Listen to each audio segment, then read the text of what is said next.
کہ آپ کو نہیں پتا کہ یہاں پہ کیا ہونے والا ہے؟ تو آپ لوگ الگ الگ بیٹھے ہوئے، میں نے پٹیشن ڈالی، آپ سنیں. تو انہوں نے کہا جو 5 سینئر موسٹ ہیں میں ان کو بلا کے پٹیشن سنواتا ہوں. وہ پٹیشن سنی گئی. تیسرے یا چوتھے دن اس پٹیشن کا ایک عبوری فیصلہ آیا، اور اس عبوری فیصلے نے یہ کہا، آرٹیکل 6 کی بھی بات کی، اور بڑا کلیئر میسج تھا کہ ریڈ زون میں کوئی نہ رہے. اس کے بعد آپ کو پتا ہے کہ ذرا ہٹا دیا گیا لوگوں کو، اور یہ بھی کلیئر میسج تھا کہ supreme court out side intervention جو ہے وہ نہیں مانے گی. ٹھیک ہے. اور مجھے یہ بھی یاد پڑتا ہے کہ ناصر ملک صاحب نے بینچ پہ بیٹھ کے یہ کہا تھا کہ میں تو عمران خان صاحب کو صرف ایک دفعہ ملا، اور وہ بھی تب جب میں اپنا یہ الیکشن کمشنر ہوتا تھا، کیونکہ تحریک انصاف والے بار بار یہ بات کہہ رہے تھے کہ جوڈیشل جو ہے کو ہو جائے گا، جوڈیشری ٹیکنوکریٹ بنا لے گی. یہ صرف جاوید ہاشمی صاحب نے نہیں کہا، ہم نے تو یہ بات بہت پہلے سنی تھی، اور یہ ججز نے بھی ظاہر سنی ہے. تو یہ بات بالکل غلط ہے، نہ کوئی ججوں کا تعلق تھا اس میں. اور میں آپ کو بتا دوں کہ کوئی چیف جسٹس پاکستان کا آج کبھی مارشل لا کا حامی نہیں ہو سکتا. آج کی جو جوڈیشری ہے بالکل نہیں، سوال ہی نہیں. دیکھیں کئی ججز ہیں جن کے ساتھ میری نہیں بنتی ہے، مگر میں مثلا جواد خواجہ صاحب ہیں رہ چکے، مگر میں آپ کو بتاؤں کہ جواد خواجہ صاحب بھی جن کے ساتھ میری بالکل نہیں بنتی، وہ مارشل لا اگر ہوتا وہ ریزائن کر کے چلے جاتے. تو اس لیے یہ جو جوڈیشل مارشل لا کی بات ہے یہ آپ کے خیال میں غلط ہے؟ بالکل غلط ہے. جی جاوید ہاشمی صاحب، یہ آسمہ جہانگیر صاحبہ کا موقف آپ نے سنا، اب آپ بتائیے کہ آپ کیا کہتے ہیں. دیکھیں میں یہ چونکہ آواز آ رہی ہے میری آواز آپ کو؟ بالکل بالکل بالکل، کیونکہ یہاں شور بہت ہے یہاں. اچھا سوری. تو اس میں میری آواز واپس آ رہی ہے، اس لیے میں کہہ رہا ہوں. اچھا ابھی ٹھیک، اس کو ٹھیک کرتے ہیں، آپ بولتے جائیں. جی میں عرض کرتا ہوں کہ یہ بڑا حساس مسئلہ ہے. سپریم کورٹ کے اوپر بات کرتے ہوئے 10,000 مرتبہ سوچنا چاہیے. اب ادارے مستحکم ہو رہے ہیں تو ان کے بارے میں کوئی افواہیں اڑانا انتہائی نامناسب ہوگا. فوج کے بارے میں بھی یہ انتہائی نامناسب ہوگا. لیکن میں ایک بات عرض کروں، آپ میری جو یادداشت ہے جی جو میرا ساتھ دیتی ہے، دے رہی ہے، کہ آپ اسی دن کے جس دن میں نے جا کے تقریر اسمبلی میں کی ہے، اس سے ایک دن پہلے شام کو اور دوسرے دن صبح تمام میڈیا کے اوپر یہ آ رہا تھا کہ چیف جسٹس صاحب نے چھٹیاں منسوخ کر دی ہیں. یہ میری یادداشت دھوکہ مجھے کبھی نہیں دیا اور اب بھی نہیں دے رہی. ٹھیک ہے. میں یاد کر رہا ہوں، میں یاد کر رہا ہوں یہ اس بات سے بھی ہٹ کے جو میں نے اپنی تقریر کی، میں نے کہا تھا کہ ججز نے میرے ہاتھ چومٹ کے آنکھوں پہ لگائے ہیں. یہ میری تقریر تھی. وہ آئین کو مجھ سے بہت زیادہ مقدس جانتے ہیں. وہ اس کو پروٹیکٹ انہوں نے کرنا ہے اور انہیں پروٹیکٹ کرنا چاہیے. بات یہ ہو رہی ہے کہ مجھے عمران خان سے یہ تو کوئی ان کی چھپی بات نہیں تھی. وہ تو 10 دفعہ بیانات دے چکے تھے کہ سپریم کورٹ حکومت سنبھالے اور اس کے ٹیکنوکریٹس کی کابینہ بنائے، وہ جا کے الیکشن کرائے. اس کے لیے انہوں نے بورڈ بنا دیا میرے اوپر، جہانگیر ترین صاحب کے اوپر اور شاہ محمود صاحب کے اوپر، کہ ہم جو سیٹیں ہیں ٹکٹیں ہیں ان کا فیصلہ کریں، لکھیں، اور اس کے فوراً بعد الیکشن ہو جانے ہیں. 24-25 تاریخ جولائی کو ہوں یا اگر میکسیمم اگست کے آخر تک ہوں. تو ہم لوگوں نے، میں نے وہاں بھی کہا تھا کہ یہ عمران خان کیا کہہ رہا ہے. تو جہانگیر نے کہا تھا، میں نے کہا یار ابھی بہت دیر ہے. جہانگیر ترین نے مجھے کہا کہ آپ کا چیئرمین تو کہتا ہے کہ 10 دن کے اندر آپ پوری لسٹیں تیار کر رہے. میں نے کہا میں تو جانتا ہی نہیں ملک کے لوگوں کو، میں جھوٹ بولوں گا کیسے تیار کروں گا. تو یہ باتیں ہماری پارٹی کے اندر اس لیے ہو رہی تھی کہ ہمیں ایک فیصلہ کن طریقے سے عمران خان صاحب فرماتے تھے کہ لاہور میں ہم جا کے اکٹھے ہوں گے. جو ہی ہم اکٹھے ہوں گے، نواز شریف کا جو استعفیٰ ہے وہ آپ کی ٹیبل پہ آ چکا ہوگا. تو اتنی جو صورتحال پارٹی کے اندر پیدا کی گئی تھی میں اکیلا اس کے خلاف لڑ رہا تھا. تو آپ صرف وہ بتا رہے ہیں جو آپ نے تحریک انصاف کی میٹنگز میں سنا؟ جی ہاں جی ہاں. اچھا میں وہی بتا رہا ہوں دیکھیں میں اس لیے کہ ایک پوری جدوجہد تھی اس کے اندر میں اس کے خلاف تھا کہ میں نے کہا سپریم کورٹ کو اختیار وہ خود بھی نہیں لے گے. انہوں نے کہا کہ مارشل لا نہیں لگے گا کیونکہ جب خود جج حکومت چلا رہے ہوں گے تو کوئی درخواست دے گا بھی صحیح تو سنے گی بھی نہیں. اچھا ہاشمی صاحب ایک بات یہ بتائیے کہ آپ نے 2014 میں بھی جب گفتگو کی تھی اس بارے میں آپ یہاں پہ بھی آئے تھے ہمارے اسٹوڈیو میں آپ نے بات کی تھی یہی باتیں کی تھی لیکن اس وقت آپ نے ناصر الملک صاحب کا نام نہیں لیا اب آپ ان کا نام لے رہے ہیں تو اس کی ٹائمنگ جی سن لے میں نے کہا تھا کہ انہوں نے کہا تھا یہ جب پلاننگ کر رہے تھے جو لفظ عمران خان کے تھے میں ان کو چینج نہیں کرنا چاہتا. انہوں نے کہا کہ یہ جو تصدق جیلانی ہے یہ ریٹائر ہو جائے گا. ابھی تو بیٹھا تھا ایک دو دن کے بعد یہ چلا جائے گا. اس کے بعد جو آدمی آ رہا ہے وہ اس کے ساتھ ہماری انڈرسٹینڈنگ ہے. کبھی اس نے ناصر الملک کا نام نہیں لیا لیکن میں بھی نہیں جانتا تھا کہ کون آ رہا ہے لیکن وہ تصدق جیلانی کا نام اس نے لیا کہ یہ جو بیٹھا ہے ملتان والا یہ چلا جائے گا. اچھا اس کا مراد کیا تھی؟ ناصر الملک تک کی بات تو میں نہیں کہتا کہ وہ اس میں ناصر الملک صاحب کا بڑا اچھی ریپوٹیشن ہے بڑا اچھا نام ہے آج تک بھی. اچھا ہم سب احترام کرتے ہیں. ناصر الملک صاحب کے علاوہ آپ نے اب جنرل طارق صاحب کا بھی نام لیا جو اس وقت کور کمانڈر منگلہ تھے. تو یہ باتیں بھی وہی ہو رہی تھی. ہمیں عمران خان نے اپنے کاندھوں پہ اشارہ کر کے کہا تھا کہ یہ کہتے ہیں کہ آپ جلدی کریں فلاں پہ چلے ادھر چلے. بار بار جب یہ آپ کا لیڈر آپ کو کہہ رہا ہو اپنے لوگوں کو اپنی کور کمیٹی کو جو ملک کا انقلاب لانا چاہتا تھا تبدیلی لانا چاہتا تھا میں نے اس پہ بھی کہا عمران خان خدا کے لیے کوئی آپ کو حکومت آپ کو نہیں دے گا. یہ ایئر مارشل اصغر خان کے ساتھ میں تھا ہم سب نے کہا لوگوں نے کہ آپ یہ بیانات نہ دیں. ایئر مارشل صاحب نے دیے اس کو پکڑ کے بعد میں اس نے کہا کہ میرے ساتھ وعدے پورے کرو اور اس کو پکڑ کے بٹھا دیا انہوں نے ایبٹ آباد میں. میں نے کہا عمران خان آپ کو اٹھا کے بٹھا دیں گے بنی گالہ میں جب آپ 15 سال مزید لگا کے باہر آئیں گے 80 سال آپ کی عمر ہوگی آپ کو پہچاننے کی نہیں. آج ایئر مارشل اصغر خان میرا لیڈر ہے میں اس کو اپنا آئیڈیل اب تک سمجھتا ہوں. کلین آدمی ہے زندہ ہے. اچھا لیکن کوئی جانتا ہے. اچھا اب آسمہ جہانگیر صاحب یہ بتائیں کہ آپ نے تو کہا کہ یہ ججز آج کی جو جوڈیشری کے ججز ہیں ان سے آپ کو ایسی کوئی توقع نہیں ہے کہ وہ کسی مارشل لا کی حمایت کر سکتے ہیں لیکن ہاشمی صاحب کچھ اور لوگوں کی بات بھی کر رہے ہیں تو کیا یہ درست ہے کہ کچھ اور لوگوں کا 2014 کے دھرنے میں شاید کوئی کردار تھا؟ دیکھیں میں آپ کو ایک بات میں آسمہ ایک بات مجھے یاد ہے یہ دیکھیں مجھے افتخار چودھری نے بھیجا ثناء اللہ رانی کو کہ تمہاری ضمانت جولائی میں ہو جائے گی.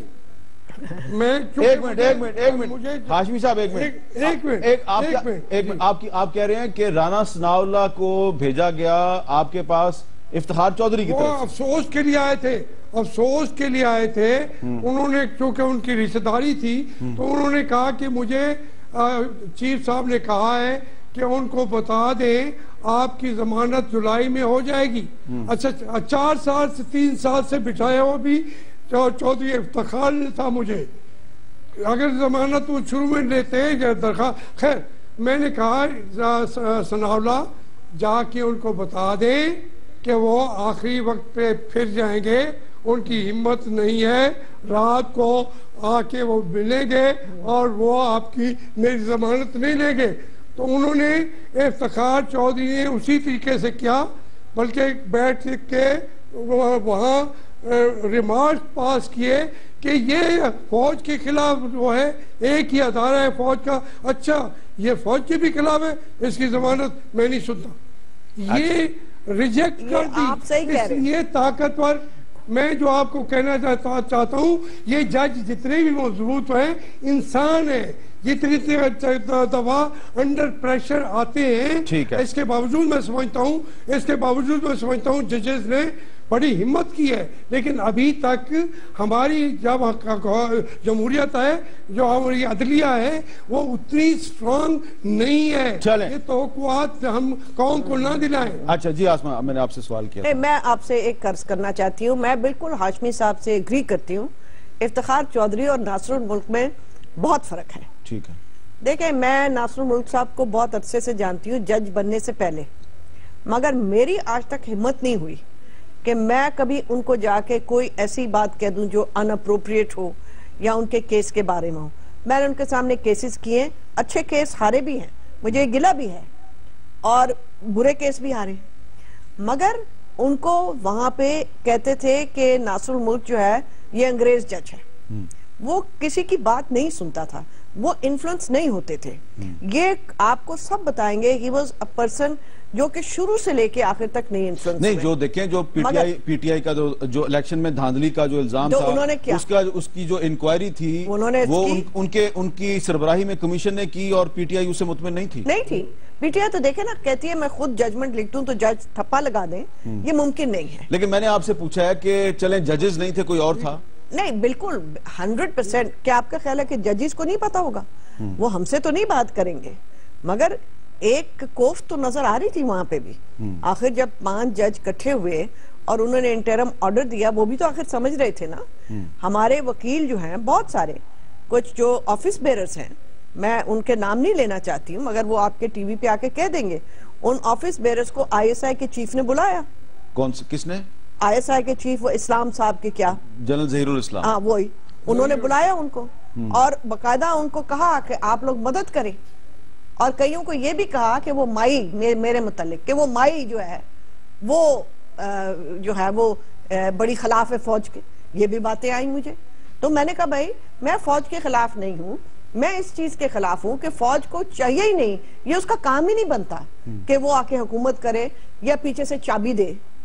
اب یہ واللہ عالم مجھے کہ کیا عمران خان کو یہ کہتے رہے ہیں یا وہ خود ڈیلوشنل ہے، یہ میں نہیں کہہ سکتی ہوں، مگر یہ بات پکی ہے کہ اس وقت بہت تیز ہوئے بھی تھی آئی ایس آئی، لوگوں کو بلا رہی تھی، لوگوں کو بتا رہی تھی، جس قسم کے لوگ سامنے آ رہے تھے وہ بھی نظر آ رہا تھا، تو یہ تو ملوث تھے۔ مگر آپ کو میں ایک بات حامد میر صاحب بتا دوں کہ اگر سپریم کورٹ اب کسی بھی صورت میں اتنے بھونڈے طریقے سے ملوث ہوگی تو وکیل اور بار ایسوسیشنز ان کو نہیں چھوڑیں گی۔ اور میں یہ آپ کو اور بھی بتا دوں کہ اب جو ہمارے ہاں جوڈیشری آ رہی ہے ان کا بڑا ٹھیک ٹھاک ایک موقف ہے، وہ اس معاملے میں انڈیپینڈنٹ ہے، اور زیادہ تر، میں سب کا نہیں کہتی ہوں، زیادہ تر ججز جو ہیں وہ کھڑے ہو جائیں گے یا گھر چلے جائیں گے۔ اچھا، اس پہ اگر ہاشمی صاحب آپ اجازت دیں تو ایک چند منٹ کے لیے جنرل طارق صاحب جن کا نام اس میں آیا، ان کا بھی پوائنٹ آف ویو لے لیتے ہیں۔ وہ اس وقت بہت اسلام آباد سے دور کسی ڈی جی خان کے علاقے میں۔ السلام علیکم جنرل طارق صاحب۔ وعلیکم السلام جی جنرل طارق صاحب، ہم آپ کا زیادہ وقت نہیں لیں گے، صرف یہ آپ بتا دیجئے کہ آپ کا بھی نام آ رہا ہے جاوید ہاشمی صاحب کے بیانات میں، وہ حوالہ تو دے رہے ہیں عمران خان صاحب کے ساتھ گفتگو کا، لیکن ہم چاہیں گے کہ آپ بھی اپنا پوائنٹ آف ویو اس سلسلے میں دے دیں۔ میر صاحب دیکھیں، یہ ہاشمی صاحب ایک سینئر سٹیزن ہے اور ان کا بہت تجربہ ہے، کافی عرصے سے پولیٹکس میں ہے، اور ان کو ہم ریسپیکٹ کرتے ہیں، اور مجھے سمجھ نہیں آتی کہ انہوں نے اس قسم کی خبر کیوں دی ہے، اور اس میں کوئی حقیقت تو ہے نہیں۔ میں نے 38 ایئرز سروس کی ہے، آنریبل سروس فیلڈ میں کی ہے، میں کسی پولیٹیشین کو نہیں جانتا، نہ کوئی پولیٹیشین میرا نام لے سکتا ہے اور کہہ سکتا ہے کہ وہ مجھے جانتے ہیں، تو یہ کہاں سے انہوں نے انفارمیشن دی ہے مجھے معلوم نہیں ہے۔ ہمارا جو سسٹم ہے فوج کا، اس میں کوئی کور کمانڈر اس طرح کی چیز نہیں کر سکتا، کوئی کور کمانڈر اکیلے میں ایسے کوئی چیز نہیں کر سکتا۔ اور دوسری بات یہ بار بار کہہ رہے ہیں 8 ڈسگرنٹلڈ آفیسرز، یہ ڈسگرنٹلڈ آفیسر جو ریٹائر ہو رہے تھے، یہ ریٹائرمنٹ کا مطلب یہ تو نہیں ہے کہ لوگ ڈسگرنٹل ہو جاتے ہیں، ایک سروس کرنے کے بعد ایک روٹین ہے اور یہ ہوتا رہے گا، اور ہر سال لوگ ریٹائر ہو جاتے ہیں، تو وہ ڈسگرنٹل تو نہیں ہوتے۔ اور پھر آخر میں یہاں پر ڈی آئی خان میں آ کر سیٹل ہوا ہوں تاکہ میں بالکل ایک سائٹ پر ہو کر اپنی ریٹائرڈ زندگی گزاروں. یہ بار بار یہ اس طرح کی خبر دے رہے ہیں تو میں نے سوچا تھا کہ اس کو میں رسپونڈ کروں اور اس لیے میں نے رسپونس دی. بہت بہت شکریہ. آپ ڈی آئی خان میں موجود تھے جل صاحب, تو ظاہری بات ہے اس پہ آپ جاوید ہاشمی صاحب کا بھی ایک نقطہ نظر ہے. ہاشمی صاحب میں آتا ہوں, ہاشمی صاحب میں آ رہا ہوں, آپ کے پاس آ رہا ہوں, مجھے ایک وقفہ لے لینے دیں پلیز, وقفے کے بعد دوبارہ ملتے ہیں.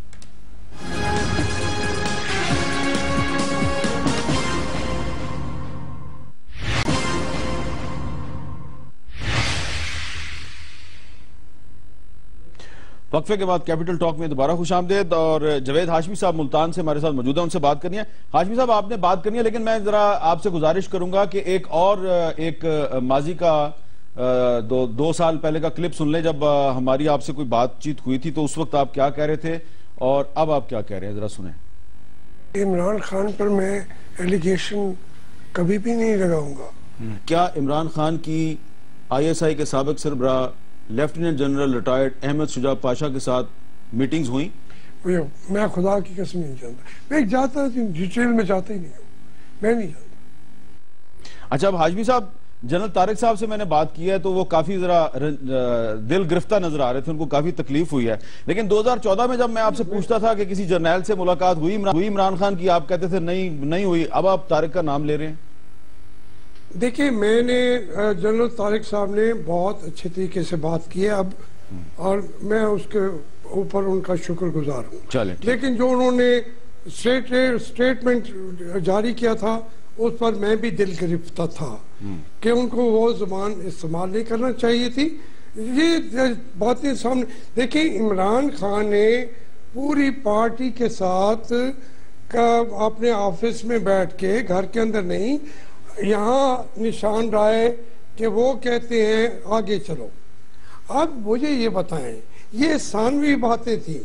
جنرل طارق کا نام بھی بالکل لیا جا رہا تھا انہی میٹنگ میں, بلکہ کہا جا رہا تھا یہ سویلین کپڑے پہن کے عمران خان سے ملے ہیں. میں نے تو نہیں دیکھا, میں الزام کیسے لگاؤں کہ یہ جا کے ملے ہیں. لیکن انہوں نے تردید کر دیا ہے, جنرل طارق صاحب نے تردید کر دیا, وہ کہتے ہیں میں کبھی کسی سیاستدان کو نہیں ملا.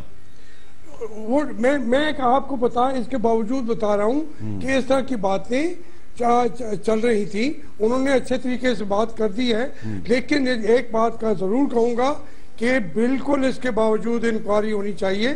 یہ آسمان بھی کہہ رہی ہیں, دنیا کہہ رہی ہے کہ وہ ایسے نہیں تھا, اس کے پیچھے بے شمار چیزیں تھیں, ڈگڈگی کے پیچھے بھی بہت ساری تھا. تو اس لیے نظر انداز کیوں کرنا چاہتے ہیں ان چیزوں کو؟ تو یہ انکوائری, آپ جاوید ہاشمی صاحب آپ مسلم لیگ نون کو بھی اندر سے جانتے ہیں, آپ تحریک انصاف کو بھی اندر سے جانتے ہیں, آپ کا کیا خیال ہے مسلم لیگ نون کی حکومت کروائے گی انکوائری, کبھی کروائے گی انکوائری؟ میں جانتا ہوں یہ دیکھیں, ہاشمی صاحب یہ وہ لوگ ہیں جو میمو گیٹ میں خود بیٹھ گئے تھے کالا کوٹ پہن کے, اور میں نے اس وقت بھی کہا تھا آپ پرانی کلپنگ سن لیں کہ یہ آپ کے ساتھ بھی میمو گیٹ ہوئے گا. تو ہاشمی صاحب اب تو لوگ یہ بھی کہہ رہے ہیں کہ یہ جاوید ہاشمی صاحب مسلم لیگ نون میں واپس جانا چاہتے ہیں, تو اس لیے یہ اب اس طرح کی سٹیٹمنٹس دے رہے ہیں تاکہ مسلم لیگ نون ان کو واپس بلا لے, اپنے گلے سے لگا لے, اور پھر 2018 کے الیکشن میں آپ کو ملتان سے دوبارہ ٹکٹ دے دے. تو یہ سب کچھ آپ اسی لیے کر رہے ہیں. یہ جو ہوا کھڑا ہو گیا 4-5 دنوں میں, یہ میں تو اس کو میں نے کھڑا تو نہیں کیا, لیکن سب باتیں آ گئیں. یہاں پہ جنرل طارق کو بھی آنا پڑا, ناصر الملک کی بات بھی ہو رہی ہے. روزانہ یہ سلسلہ چلنے کے بعد میں پھر کہتا ہوں کہ یہ کمیشن بنانا چاہیے. تو پہلے یہی باتیں کی تھی مشاہد اللہ نے, یہی باتیں ڈان ویک کے ذریعے اس کے طارق پرویز رشید نے. تو کیا اثر ہوا؟ تو مجھے ٹکٹ دیں گے. اچھا, یعنی کہ انہوں نے کہنا ہے کہ اچھا پوری بات یہ سنیں کہ میں 11 دفعہ MLA بناؤں.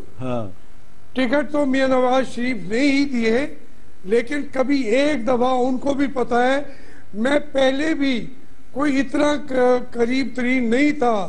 کبھی خوشی سے ایک دفعہ بھی مجھے انہوں نے ٹکٹ نہیں دیا. ہاں لاہور کے ضمنی الیکشن کے لیے انہوں نے 1 دفعہ مہربانی کی تھی, تو میں 11 دفعہ میں نے تو بند کیا. اچھا جہاں تک میرا تعلق ہے میں تو الیکشن لڑوں گا. اگر مجھے اس وقت جماعت بھی دیکھوں گا کون قبول کرتا ہے کون نہیں کرتا. تو اگر مسلم لیگ نون نے آپ کو قبول کر لیا یا کہا کہ ہم آپ کے مقابلے پہ امیدوار کھڑا نہیں کرتے تو آپ یہی تو آپ چاہتے ہیں میرا خیال ہے. یہ فیصلہ آج تو نہیں ہو سکتا. میری کمٹمنٹ ہے کہ جو سسٹم ہے ہمارا, جو پروسیس ہے ہمارا جمہوریت کی کنٹینیوٹی کا, میں اس کے اندر لڑوں گا. میں اکیلا لڑوں گا. آسماں بیٹھی ہے, اس کے والد جو ہے ملک غلام جیلانی وہ نہیں لڑ پڑتے تھے, سائیوال سے نہیں جیت جاتے تھے. تو اس لیے یہ تاریخ ہے لمبی, رستے نکل آتے ہیں. اچھا جنگ لڑی جاتی ہے. میں 11 مرتبہ بنا ہوں. کون سا MNA ہے ملک میں جو 6 مرتبہ سے زیادہ حلقوں سے بنا ہوں؟ یہ چودھری نثار علی خان. 11 مرتبہ ہوں. چودھری نثار علی خان. 7 دفعہ میں مانتا ہوں, لیکن میں 11 مرتبہ کی بات کر رہا ہوں. اچھا آپ 11 مرتبہ جیتے ہیں. اچھا آسمہ کچھ کہنا چاہ رہی ہیں. حاجی صاحب میں آپ سے ایک بات کرنا چاہتی ہوں. آپ نے کیونکہ میرے والد صاحب کا نام لیا, آپ کو بھی میں دیکھ رہی ہوں, بچپن سے ہی دیکھ رہی ہوں, اور آپ کو اور باقیوں کو بھی. میں 2 چیزیں دیکھتی ہوں کہ ایک سیاسی حص آ جاتی ہے. جب آپ کو ایسی چیز ہوتی ہے آپ سمجھ جاتے ہیں کہ یہ کون کر رہا ہے, چاہے آپ کے پاس فیکٹس ہوں یا نہ ہوں, مگر اس دفعہ تو فیکٹس بھی بڑے آگے سامنے. دوسری میں بات یہ کرنا چاہ رہی ہوں کہ مجھے بڑا افسوس ہوا کہ آپ لوگ 60 سال سے اوپر ہیں سارے, کہ جو زبان استعمال ہوتی ہے وہ میں نے کبھی نہیں سنی تھی. آپ کے اختلافات میرے والد صاحب سے تھے, میرے والد صاحب کے نصر اللہ صاحب سے تھے, مگر جب وہ بیٹھتے تھے کبھی گالی گلوچ میں نے نہیں سنی. کسی کو پاگل کہہ دینا یا یہ کرنا, تو ظاہر ہے اگر یہ کریں گے تو پھر یہ معاملہ جو ہے یہ تو اور چنگاری کی طرح اوپر اب ہاشمی صاحب کہہ رہے ہیں کہ عمران خان کا ڈوپ ٹیسٹ کراؤ اور میرا بھی کرواؤ. نہیں, یہ غلط ہے نا. میں سمجھتی ہوں ان کو یہ بات کہنی نہیں چاہیے تھی پہلے, کیونکہ جب یہ کہیں گے تو پھر دوسرا بھی تو چڑ کے کہے گا نا. نہیں تو آپ نے نہیں کہا ہے تو میں کہوں گا. آپ نے کیا کہا؟ آپ نے نہیں کہا کہ ڈوپ ٹیسٹ کروایا جائے. نہیں, میں نے ریئیکشن میں جو بات کی ہے, ریئیکشن میں کی ہے نا. مجھے آپ مجھے بتائیں, ڈوپ ٹیسٹ جو ہے وہ طاقت کے لیے ہوتا ہے, اس کے اندر کوئی نشے کی تو بات ہی نہیں ہوتی. اچھا ایک چیز بتائیں, پھر بھی سنیں, اتنا ملفوف طریقے سے بات کی ہے لفافے میں ڈال کے کہ میں نے کالم گلوچ تک نہیں کیا. لیکن وہ آپ نے جس لفافے میں ڈالی نا ہاشمی صاحب, آپ نے جس لفافے میں ڈال کے بات کی ہے وہ لفافہ بہت پتلا ہے اور آپ کی بات اس لفافے کے اندر سے نظر آ رہی ہے, کیونکہ روشنیاں پڑ رہی ہیں لفافے کے اندر سے. بات یہ ہے کہ یہ ایک سبق ہونا چاہیے کہ آپ کسی کی اس حد تک بےزتی نہ کریں کہ اگلا بھی مجبور ہو جائے آپ کی کرنے کی. یہ طریقہ نہیں ہے. اچھا ہاشمی صاحب ایک بات بتائیں, کیونکہ مجھے پتا ہے کہ آپ یقیناً سچ ہی بولیں گے. جتنا عرصہ آپ عمران خان صاحب کے ساتھ رہے, کیا کبھی آپ کے سامنے عمران خان صاحب نے کبھی کوئی منشیات استعمال کی یا ایسی چیز استعمال کی جس پہ لوگ نہیں کی؟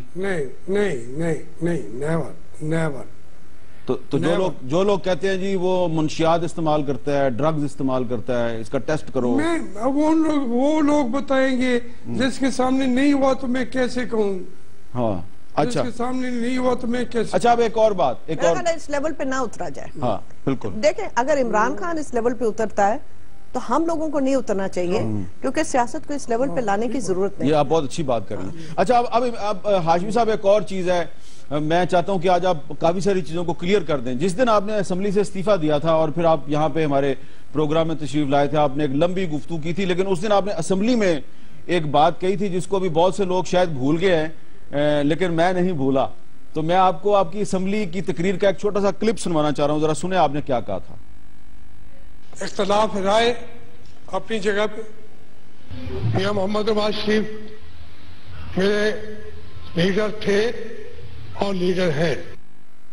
تو ہاشمی صاحب جب آپ نے یہ بات کہی کہ میاں محمد نواز شریف میرے لیڈر تھے اور لیڈر ہیں, تو نواز شریف صاحب اسمبلی میں بیٹھے ہوئے تھے. اب 2-2.5 سال گزر گئے ہیں, اب آپ بتائیں کہ کیا آج بھی نواز شریف آپ کے لیڈر ہیں؟ نہیں, یہ واقعہ یہ ہے, میں جب MNA الیکشن لڑ رہا تھا میاں نواز شریف کے سامنے میرا نام پیش کیا گیا تھا.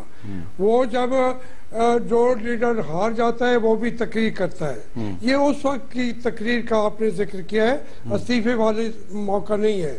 تو اس کے اندر میں نے کہا تھا, دیکھیں میاں نواز شریف صاحب کے ساتھ میں نے کام کیا ہے, میں ان کو لیڈر مانتا تھا, پھر بھی میں نے کہا کہ اب میں چونکہ اب میں نے کہا کہ اس پارٹی اسمبلی میں بھی وہ میرے لیڈر ہیں, جو عزت ان کی تھی میں وہ عزت کر رہا تھا کہ وہ میرے لیڈر آج بھی ہیں, کل بھی رہیں گے.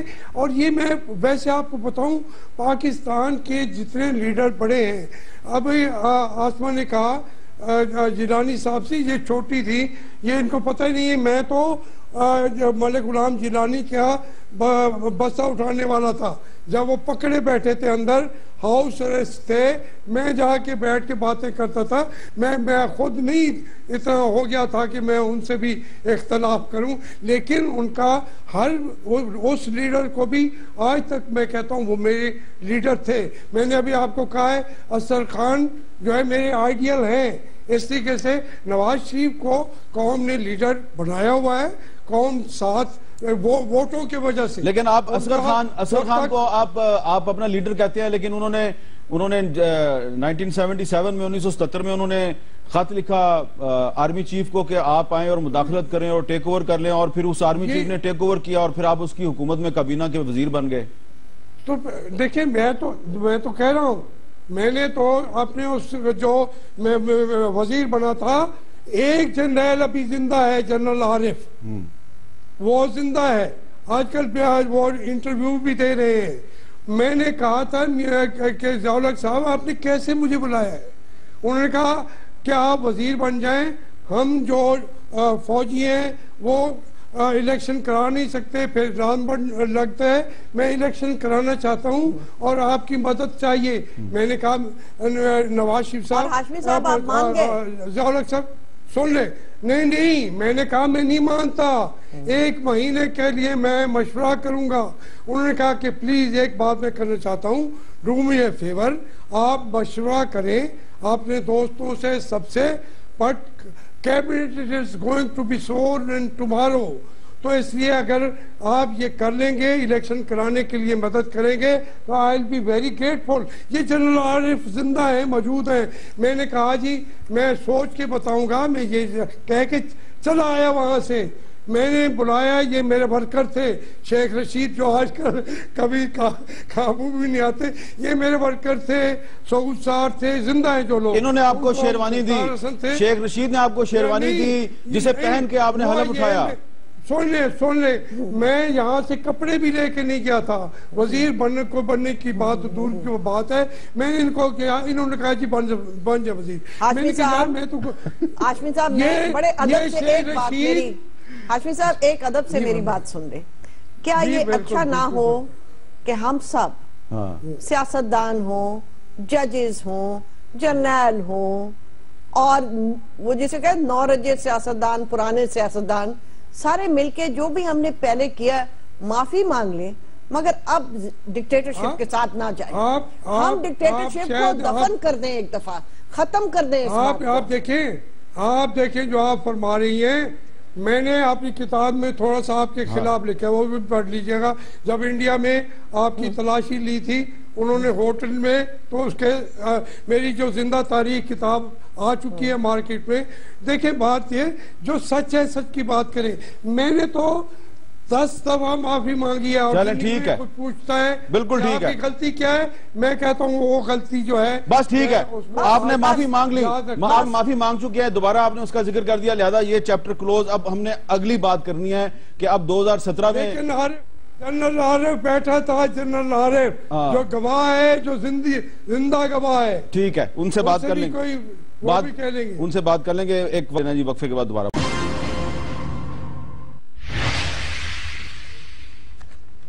Welcome back.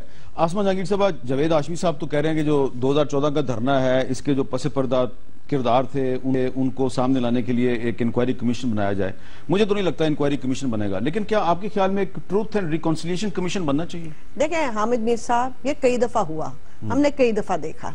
میں سمجھتی ہوں اب ہمیں ماضی کو پیچھے چھوڑنا چاہیے, اور جو کچھ ہے عوام کے سامنے لانا چاہیے تاکہ ہم آگے چل سکیں.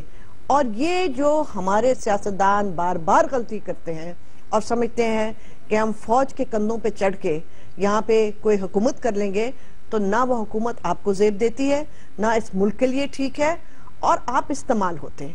اسی طرح میں فوج کی عسکری قیادت کو بھی کہوں گی کہ آپ کی بڑی عزت ہے، آپ اپنی عزت کو نہ کھوئیں، کیونکہ جب آپ سیاست میں آتے ہیں تو پھر آپ کے اوپر تنقید ہوتی ہے، آپ سیاست میں نہیں آتے تو آپ کے لیے نغمے گائے جاتے ہیں۔ ٹھیک ہے، تو ہمیں آگے چلیں، ہم let's forget about it، let's go forward، واہ، لیٹس work together۔ اچھا یہ دیکھیں جی جاوید ہاشمی صاحب، آسمہ جہانگیر صاحب کہہ رہی ہیں کہ let's forget the past، let's move forward and let's move together، یعنی کہ مل جل کے آگے چلو۔ تو کمیشن تو نہیں بنے گا، لیکن کیا ہم مل جل کے آگے بڑھ سکتے ہیں؟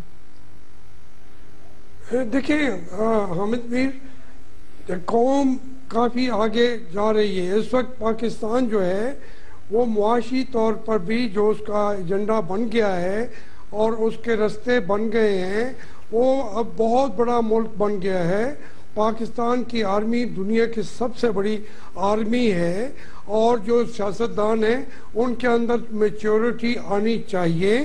جو باتیں کی ہیں اگر ان کا اظہار ہو جائے تو کوئی حرج نہیں کہ اس کا کمیشن بن جائے، لیکن پاکستان جو ہے وہ ایک اور فیز میں داخل ہو گیا ہے۔ میں یہ کہتا رہا ہوں، آج سے 25 سال پہلے کی کتاب میں بھی لکھا ہے کہ روس جو ہے آخرکار پاکستان کے پاس اس کو آنا پڑے گا، کیونکہ اس کی ترقی کے لیے گوادر ضروری ہے۔ انڈیا بھی آپ کے سامنے جھکے گا، چائنا کی ہم مجبوری بن چکے ہیں، ہمارے جغرافیہ نے بھی ہمیں بڑا کر دیا ہے۔ تو اس کے لیے یونٹی ضروری ہے، ہم تو جی یونٹی ضروری ہے۔ یہ بہت بہت شکریہ، میرے پاس وقت ختم ہو گیا ہے۔ اس کے لیے ہماری طاقت اکٹھے ہونے میں ہے، اکٹھے ہو جائیں، اپنے دوسرے کا ہم معاف کر دیں۔ صرف طاقت نہیں بھائی، کلیرٹی اور میچورٹی بھی چاہیے۔ جی کلیرٹی اور میچورٹی بھی چاہیے۔ بہت شکریہ ہاشمی صاحب، بہت بہت شکریہ۔ آسمہ جہانگیر صاحب آپ کا بہت بہت شکریہ۔ اور آسمہ جہانگیر صاحب کہہ رہی ہیں کہ اب ہمیں کلیرٹی اور میچورٹی کی ضرورت ہے، اپنے تلخ ماضی کو دفن کر دیں اور آگے بڑھنے کے لیے مل جل کر ایک مشترکہ حکمت عملی اختیار کریں۔ Let's forget our past and let's move forward together۔ اجازت دیجیے، اللہ حافظ۔